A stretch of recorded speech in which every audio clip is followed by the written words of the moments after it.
నమస్తే మిత్రులారా, నేను మీ శ్రీనివాస్ చౌహాన్ అడ్వకేట్.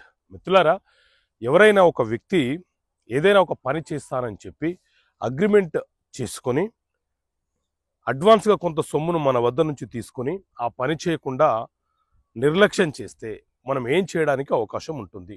సో మిత్రులారా, మన దేశంలో లిమిటేషన్ యాక్ట్ 1963 అనే చట్టం ఉంది.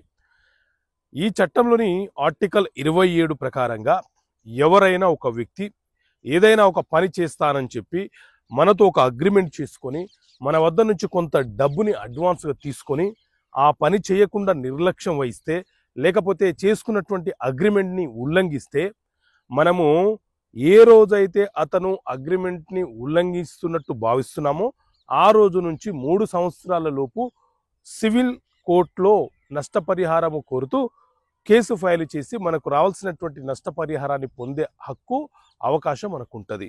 కాబట్టి మిత్రులారా, మీరు ఏదైనా ఒక ఇల్లు నిర్మాణం కోసమో లేకపోతే ఏదైనా ఒక ప్రాజెక్ట్ చేయడం కోసమో ఎవరితోనైనా అగ్రిమెంట్ చేసుకుంటే వాళ్ళు మిమ్మల్ని ఇబ్బంది పెడితే మీరు నష్టపరిహారం కోరుతూ కేసు ఫైల్ చేయవచ్చు అని చెప్పి ఈ ఆర్టికల్ 27 లిమిటేషన్ యాక్ట్ చాలా స్పష్టంగా వివరణ ఇస్తుంది. Okay friends, thank you. జై హింద్.